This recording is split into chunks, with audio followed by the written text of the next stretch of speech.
할렐루야. 오늘도 좋은 날입니다. 오늘 우리가 함께 말씀을 나눌 제목은 믿음은 곧 기다림이다 라는 제목으로 함께 말씀 나누게 했습니다. 여러분 잘 아시다시피 구약 성경은 네 부분으로 나눌 수가 있습니다.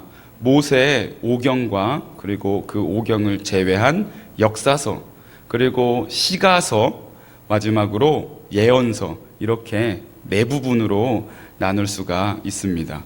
그리고 또 이 예언서는 대예언서와 소예언서로 두 가지로 구분이 됩니다. 대예언서는 이사야, 에스겔, 예레미야, 다니엘 이렇게 네 개고, 소예언서는 아모스, 호세야, 미가, 요엘, 요나, 하박국 등 12개의 소예언서가 있습니다. 이렇게 예언서를 구분하는 기준은 분량입니다. 내용이 많으면 대예언서이고 분량이 적으면 소예언서입니다. 예언은 단순히 미래에 대한 예지가 아닙니다. 모든 성경에 나오는 예언자들은 자신의 삶의 자리에서 하나님의 말씀을 전하는 대언자였습니다. 따라서 예언자는 자신의 삶의 자리에서 하나님의 말씀을 선포하는 자라고 생각하시면 좋습니다. 오늘 우리가 함께 나눌 하박국서는 총 3장으로 이루어져 있습니다. 그래서 소예언서로 구분이 되지요.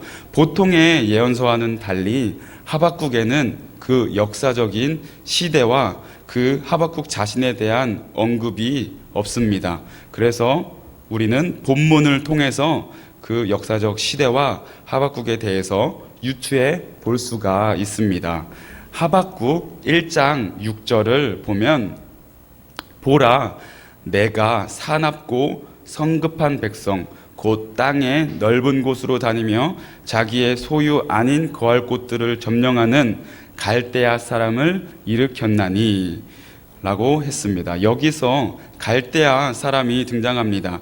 갈대아 사람은 바벨론 사람을 가리킵니다. 특별히 이 갈대아 사람은 신바벨론을 가리키는데, 고대 근동 역사에서 신바벨론의 등장으로 그 고대 근동 지역의 주인이었던 아수르 제국이 와해가 되었습니다. 바벨론이 아수르를 와해시킨 것입니다. 결국 아수르의 수도였던 니느웨가 파괴되고 아수르는 역사에서 사라지게 됩니다. 이때가 주전 612년이었습니다. 그렇다면 오늘 이 구절, 이 말씀을 통해 하박국은 그 유다의 여호야김 왕이 통치하는 시기, 그때 활동했던 예레미야 예언자, 그 사람이랑 동시대의 사람이었을 것으로 우리가 볼 수가 있습니다. 따라서 하박국이 활동했던 시기는 고대 근동에서 맹위를 떨쳤던 아수르가 역사에서 사라지고 새로운 맹주국으로 등장한 신바벨론의 그때로 주전 600년대 초로 생각이 됩니다. 이때 이 시기에 하박국이 하나님께 탄원을 합니다. 여러분, 하박국 전체를 살펴보면 예언자 하박국이 탄원이 총 2번을 하고 그에 대한 하나님의 응답이 총 2번이 나옵니다. 그 첫 번째 탄원의 내용은 하나님이 유다의 불의를 보시고도 벌하지 않으시고 방관하시는 것에 대하여 예언자 하박국의 탄원입니다. 그리고 하나님께서는 하박국에게 그 유다, 불의한 유다는 갈대아 사람, 즉 바벨론 사람들을 통하여서 그 유다를 심판하실 것이라고 미리 말씀해 주십니다. 우리 하박국 1장 5, 6절을 보면, 여호와께서 가라사대 너희는 열국을 보고 또 보고 놀랄지어다. 너희 생전에 내가 한 일을 행할 것이라. 혹이 너희에게 고할지라도 너희가 믿지 아니하리라. 보라, 내가 사납고 성급한 백성 곧 땅의 넓은 곳으로 다니며 자기의 소유 아닌 거할 곳들을 점령하는 갈대아 사람을 일으켰나니. 이것이 하박국의 첫 번째 탄원에 대한 하나님의 응답이었습니다. 유다 나라 내부에서 일어나는 불법과 폭력에 대하여 하박국이 탄원을 하니까 하나님께서 응답하신 내용이 바벨론 갈대아 사람을 일으켜서 당신의 백성 유다를 심판하시겠다는 것이었습니다. 이 응답에 이 예언자 하박국은 궁금증이 해소되기는커녕 더 큰 의문에 휩싸이고 말았습니다. 유다 사람의 불법과 폭력에 갈대아 사람, 즉 바벨론 사람을 일으켜서 심판의 도구로 사용하시겠다는 하나님께 그 불만을 드러내며 따지듯이 다시 한번 탄원을 하는 것이었습니다. 그 말씀이 1장 13절입니다. 주께서는 눈이 정결하심으로 악을 참아 보지 못하시며 패역을 참아 보지 못하시거늘 어찌하여 괴율한 자들을 방관하시며 악인이 자기보다 의로운 사람을 삼키되 잠잠하시나이까. 여기서 괴율한 자와 악인은 바벨론을 가리키고 의로운 사람은 유다 사람을 말합니다. 지금 하박국은 유다 백성들도 나쁘지만 바벨론은 더 나쁜 사람 아닙니까? 어찌하여 악인이 자기보다 더 의로운 사람을 심판하시도록 할 수 있습니까? 이게 말이 됩니까? 하나님 이해할 수가 없습니다 라면서 불만을 토로하고 따지듯이 두 번째 탄원을 하고 있는 것입니다. 그럼에도 불구하고 이렇게 따지듯이 하박국이 탄원을 했음에도 우리 하나님께서는 이에도 응답하여 주십니다. 이것이 또한 우리 하나님의 은혜인 줄로 믿습니다. 아멘. 그 응답이 바로 우리가 오늘 함께 읽은 본문 말씀 하박국 2장 1절로 4절입니다. 우리 먼저 1절을 보겠습니다. 내가 내 파수하는 곳에 서며 성루에 서리라. 그가 내게 무엇이라 말씀하실는지 기다리고 바라보며 나의 질문에 대하여 어떻게 대답하실는지 보리라. 그리하였더니. 아멘. 하박국이 지금 파수하는 곳과 성루 거에 서 있습니다. 파수하는 곳과 성루는 성벽 위에 세워진 망대나 요새를 가리킵니다. 멀리 내다볼 수가 있고 높은 곳에 있죠. 그리고 사방이 이렇게 뚫려 있는 곳입니다. 열려 있는 곳입니다. 지금 하박국이 서 있는 곳은요, 바로 지금의 우리들의 교회라고 생각이 됩니다. 저 높은 곳을 향하여 출발하는 시작점인 우리 교회는 사방으로 열려 있습니다. 누구나 와서 함께 하나님을 찬양하며 경배하고 영광을 올려드리는 곳입니다. 또 하나님 말씀을 들을 수 있도록 열린 곳, 그리고 저 높은 곳을 향하여 시작하는 출발점입니다. 지금 이 하박국이 그곳에 서서 자신을 파수꾼으로 묘사하면서 하나님의 말씀을 목이 빠지게 기다리고 기대하며 기도하고 있는 것 같습니다. 여기 나의 질문에 대하여 어떻게 대답하실는지 보리라 라는 말씀을 보면 하박국은 거기서 하나님의 응답을 들으려고 하는 것이 아니라 보려고 하고 있습니다. 어떻게 대답하실는지 보리라 라고 말씀했죠. 하박국 1장 1절은 선지자 하박국의 묵시로 받은 경고라 라고 시작을 합니다. 여기서 묵시라는 단어, 원어의 히브리어를 보면은 하자라는 발음의 단어인데 특히 이상을 보다, 바라보다, 예언하다라는 뜻을 가지고 있습니다. 하박국이 이상으로 보고 받은 경고라라고 해석할 수가 있겠지요. 이처럼 하박국은 하나님의 뜻을 눈으로 보려고 그곳에 서서 바로 교회에서 하나님을 향한 불굴의 의지를 가지고 그분의 나타나심을 기다리고 있는 것입니다. 사랑하는 우리 국제하모니교회 성도 여러분, 우리 인생에서, 우리의 삶에서 정말로 이해할 수 없을지라도, 말이 정말로 안 되고 또한 어떠한 상황일지라도 우리는 저 높은 곳을 향하여 나아가는 시작점인 바로 이 교회에서 하나님과의 대화인 기도로 묻고 또 물어서 오늘 하박국처럼 하나님 앞에 나와 답을 듣겠노라, 답을 보겠노라 라는 불굴의 의지로 기다려야 하는 줄로 믿습니다. 그렇다면 우리의 자비로우신 하나님께서 응답해 주실 것입니다. 아멘. 그런 오늘이 되기를 바랍니다. 우리 계속해서 또 말씀 보겠습니다.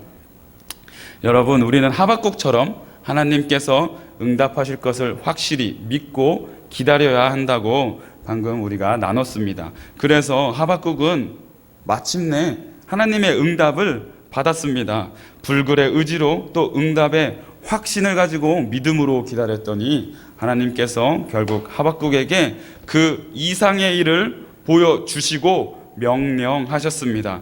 2장 2절로 3절 말씀입니다. 여호와께서 내게 대답하여 가라사대 너는 이 묵시를 기록하여 판에 명백히 새기되 달려가면서도 읽을 수 있게 하라. 이 묵시는 정한 때가 있나니 그 종말이 속히 이르겠고 결코 거짓되지 아니하리라. 비록 더딜지라도 기다리라. 지체되지 않고 정령 응하리라. 아멘. 하나님께서는 예언자 하박국에게 보여준 묵시를 기록하라고 하셨습니다.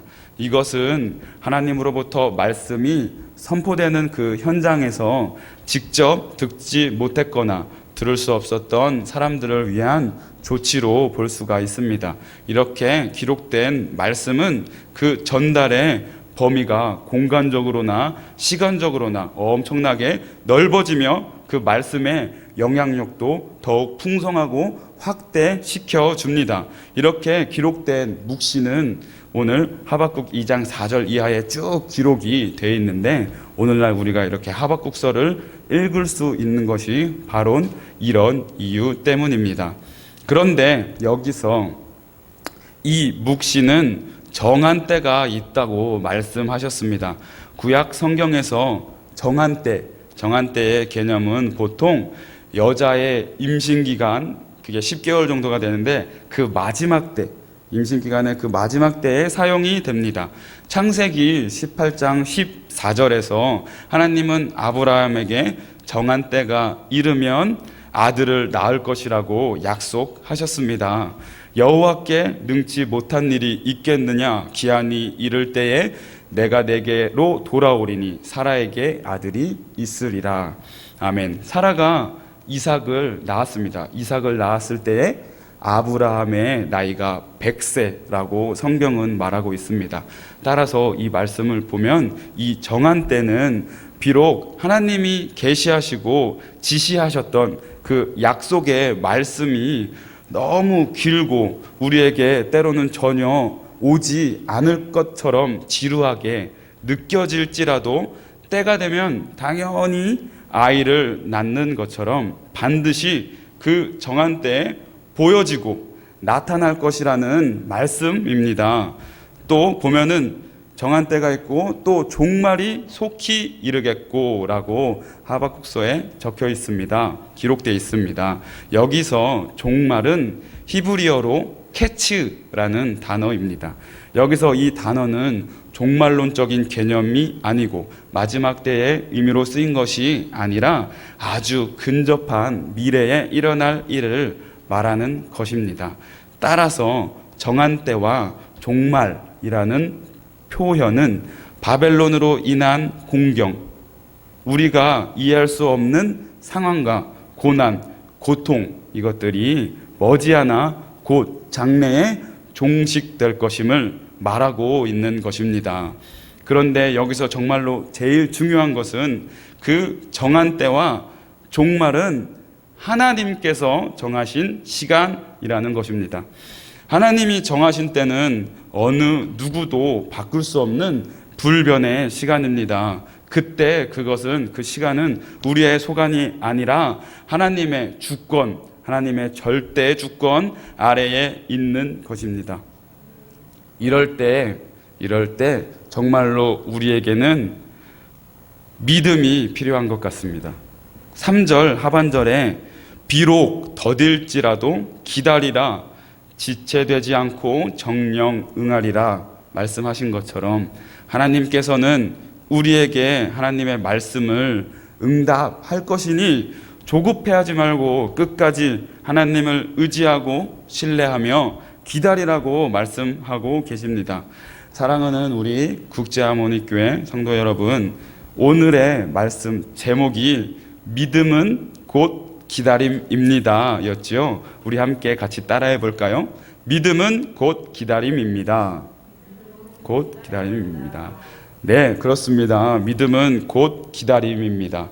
비록 더딜지라도 기다리라, 지체되지 않고 정령 응하리라 말씀하신 것처럼 믿음을 가지고 응답을 기다리며 그 하나님의 주권 아래에 있는 그 정한 때에 그 모든 응답을 보게 되는 우리 모든 성도님들 되기를 축원합니다. 아멘. 하박국 2장 4절 우리 본문 말씀 마지막 드디어 그 하나님의 응답이 절정을 이루게 됩니다. 보라, 그의 마음은 교만하여 그의 속에서 정직하지 못하니라. 그러나 의인은 그 믿음으로 말미암아 살리라. 아멘. 보라, 그의 마음, 그 마음에서 그는 바벨론을 말합니다. 하나님께서는 당연히 바벨론의 그 마음이 교만하고 정직하지 못한 것을 알고 계십니다. 바벨론의 마음은 교만했습니다. 교만은 부풀리다 혹은 자랑하다라는 뜻입니다. 바벨론은 무자비한 그 약탈로 취득한 것들을 가지고 자기네들이 풍족한 삶을 사는 것을 자랑스러워했습니다. 이렇게 막 뺏어가지고 약탈로 취한 것들이 자기네들이 풍족하게 사는 것으로 착각하고 자랑스러워했습니다. 교만했던 것입니다. 또한 그들은 자신들의 그러한 힘을 자기 자신들의 또한 신으로 자기 자신들의 힘으로 삼았습니다. 1장 11절에 보면은 그들은 그 힘으로 자기 신을 삼는 자라. 이에 바람같이 급히 몰아 지나치게 행하여 득죄하리라. 사랑하는 성도 여러분, 우리는 이렇게 바벨론처럼 살지 않기를 바랍니다. 의인은 부풀리지도 자랑하지도 않습니다. 또한 우리들의 우상이라고 또한 볼 수 있는 것들, 학력, 재산, 명예, 권력, 출신 성분 등 세상적인 것에 의지하지도 않습니다. 이런 세상 것들의 속에서는 참된 삶의 가치를 발견하기가 참 어렵습니다. 결국엔 바벨론이 멸망한 것처럼 우리도 교만하고 정직하지 못한다면 멸망할 수도 있을 것입니다. 참된 삶은 매 순간 우리의 삶을 부여해 주시는 하나님을 전적으로 믿고 의지해야만 경험할 수 있을 줄로 믿습니다. 하나님만이 우리의 창조주이시고 수여자이시며 이를 계속해서 유지시켜 주시는 분이시기 때문입니다. 그래서 우리 이 시간 오늘의 말씀 결론입니다. 그러나 의인은 믿음으로 말미암아 살리라. 참 신앙인 의인은 하나님의 때를 인내하며 기다릴 줄 아는 기다림의 믿음이 있어야 되는 줄로 믿습니다. 이 믿음은 어떠한 외적, 내적인 상황에서도 또한 우리가 온갖 죄와 허물을 가지고 있음에도 우리의 모든 삶을 하나님의 손에 맡기고 그분을 온전히 의지하는 것이라고 말할 수 있습니다. 이것이 진정한 믿음입니다. 이 구절에서의 믿음을 정확하게 표현하면 불의한 바벨론에 대한 심판을 뜻합니다. 그 심판은 하나님이 정하신 때에 반드시 올 것이니 비록 그것이 더디 오는 것처럼 보일지라도 절대 우리는 포기하지 말고 믿음을 지키라는 말씀입니다. 그러니까 우리 인생에서 또한 불의와 무질서로 인해서 신앙이 흔들리고 우리가 세상이 혼돈스러울지라도 견딜 수 없은 또한 고통과 고난이 올지라도 하나님의 사람 의인은 끝까지 인내하면서 믿음으로 말미암아 살아야 한다는 의미입니다. 믿음은 우리 인간의 머리로는 사실 다 이해할 수는 없습니다. 그러므로 그분의 선하심을 의지하고 하나님의 때를 기다리는 것이 마땅한 일이라고 생각합니다. 그러므로 믿음은 곧 기다림입니다. 히브리서에 보면 히브리서는 이런 하박국의 의도를 정확히 읽어내고 있는 것 같습니다. 히브리서 10장 36절로 39절입니다.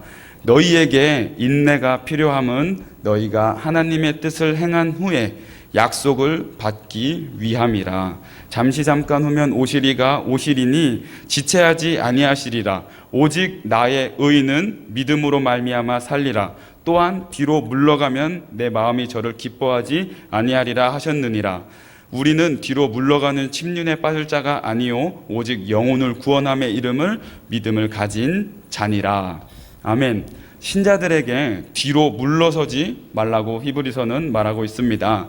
그러니까 의인은 하나님과 맺은 언약, 그 언약을 지키면서 그 언약의 가르침과 약속을 굳게 붙잡아야 한다는 것입니다. 그리고 또한 하박국처럼 불굴의 의지로 뒤로 물러서지 않고 끝까지 포기하지 않고 하나님과 맺은 언약 안에서 또한 벗어나지 않고 기다리는 사람입니다. 이러한 사람이 정말로 참 의인이라고 할 수가 있겠습니다. 어떠한 상황에서든지 주님을 바라고 신뢰하며 인내할 줄 아는 믿음이 정말로 우리에겐 필요하다는 것입니다. 이런 사람들은 결국에는 더 나아가서 어떠한 시험과 심판에서도 그때에 그 우리들의 영혼이 죽지 않고 살아남게 될 줄로 믿습니다. 그런데 솔직히 우리가 이렇게 고난과 고통을 당하면서 그것이 언제 끝날는지, 아이고 힘들어 죽겠네, 이게 언제 끝나냐라는 하나님이 정한 때가 있는데 우리는 믿음으로 기다리지 못하고 그러한 때가 언제 끝날지 관심이 너무나 많습니다. 예수님의 제자들도 그랬습니다. 사도행전 1장 6절을 보면 저희가 모였을 때에 예수께 묻자와 가로되 주께서 이스라엘 나라를 회복하심이 이때니까 하니. 제자들은 하나님의 나라에 대하여 오해를 하면서 그때가 지금이냐며 조급해하고 예수님께 물었습니다. 지금이 이때입니까? 이런 제자들에게 예수님께서는 또한 바로 응답해 주셨습니다. 7절에 보면 때와 시기는 아버지께서 아버지의 권한으로 정하신 것이니 너희가 알 바가 아니다 라고 말씀하십니다. 그렇습니다. 구원은 오로지 하나님이 정한 때가 되어야 이루어지는 것이니 사람이 보챈다고 그것이 하루빨리 더 이루어질 일이 절대로 아닙니다. 하나님의 시간과 인간의 시간은 같은 것이 아니기 때문이지요. 그래서 하박국처럼 우리는 기다림을 배울 필요가 있는 것입니다. 아멘. 우리 이 시간 마지막으로 어떠한 신앙인의 고백을 하나 소개하고 말씀 마무리하겠습니다. 한때 저는 기다림은 수동적이라고 생각했습니다. 기다리는 동안 아무것도 이루어지지 않는다고 생각했습니다. 그렇지만 지금은 다릅니다. 기다림을 통해 성장하고 성숙하면서 기다림은 오히려 능동적임을 경험했습니다. 마치 새 생명이 어머니의 태에서 기다리는 동안 성장하는 것처럼, 꽃이 꽃 봉오리 안에서 기다리는 동안 성장하는 것처럼 우리도 기다리면서 성장하는 것입니다. 하나님은 우리가 기다리는 동안 놀라운 일을 행하십니다. 우리가 일하면 우리가 노력하는 것만 얻게 됩니다. 그렇지만 우리가 기다리는 동안 하나님이 우리를 대신해서 일을 하시면 하나님만이 하실 수 있는 놀라운 결과물을 만들어 내십니다. 아멘, 아멘. 사랑하는 우리 국제하모니교회 성도 여러분, 하나님의 때에 하나님의 방법으로 하나님의 사람을 통해서 하나님이 일을 하실 것입니다. 우리가 때로는 믿음을 가지고 기다리며 살아가는 것이 너무나 힘든 시기도 있습니다. 지금이 또한 그런 시기인 것 같습니다. 2020년 한 해 동안에 코로나19로 인하여서 점점 우리가 암울해지고 밖에 나가지도 못하고 코로나 블루라는 단어까지 이렇게 나오는 코로나 시대에 살고 있습니다. 앞이 전혀 안 보이고 언제 끝날지 모르는 이 시대에 우리가 지금 겪고 있습니다. 코로나 전과 코로나의 그 후가 역사가 바뀔 것이다. 시대가 바뀔 것이라고 역사학자들은 또한 말하고 있습니다. 역사적으로 이렇게 비슷한 전염병이 창궐한 적은 있었지만 이렇게 전 세계적으로 강력하게 퍼지고 있는 그런 전염병은 없었던 것 같습니다. 그로 인해서 또한 우리의 삶이 고난과 고통이 계속 가중되고 겹겹이 쌓아가고 있는 것 같습니다. 우리나라와 또한 한국교회는 방향을 못 잡고 어디로 가야 하는지 어떻게 해야 하는지도 갈피를 또한 못 잡고 있는 것만 같습니다. 이런 때에 정말로 우리는 필요한 것이 기다림의 믿음이 아닐까 생각합니다. 비록 더딜지라도 반드시 응하리라는 하나님의 말씀을 우리 마음에 새깁시다. 오늘 하박국처럼 이해할 수 없고 말도 안 되는 상황에서 우리 하나님 언약 안에서 우리는 벗어나지 맙시다. 저 높은 곳을 향하여 끊임없이 기도하고 불굴의 의지로 뒤로 물러나는 것이 아니라 불굴의 의지로 하나님께서 응답하시는 것을 보리라라는 기다림의 믿음을 가지고 살아가는 참된 의인이 됩시다. 그때 하나님의 때에 하나님의 방법으로 하나님께서 일을 해 주실 것입니다. 아멘. 우리 모든 국제하모니교회 성도 여러분, 하나님의 응답을 기다리며 믿음이 성장하고 자라나기를 바랍니다. 또한 그 하나님의 응답을 함께 보게 되는 저와 여러분이 되기를 원합니다. 축원합니다. 아멘. 믿음은 곧 기다림입니다. 아멘. 기도하겠습니다. 할렐루야. 하나님 아버지 감사와 영광을 올려드립니다. 오늘 수요 2부 예배 가운데 성령님 함께해 주시어서 하나님의 영이 우리를 사로잡아 주심을 감사를 드리옵나이다. 우리 오늘 이 시간에도 온라인으로나 성전에서 예배드리는 모든 성도님들 동일하게 또한 은혜 부어주실 줄로 믿습니다. 우리 하나님의 응답을 기다리며 그동안 우리는 믿음이 성장하고 자라나기를 바랍니다. 모든 우리 국제하모니교회 성도님들 그렇게 될 줄로 믿습니다. 인도하여 주시옵소서. 이 모든 말씀 우리 주 예수 그리스도의 이름으로 기도합니다. 아멘.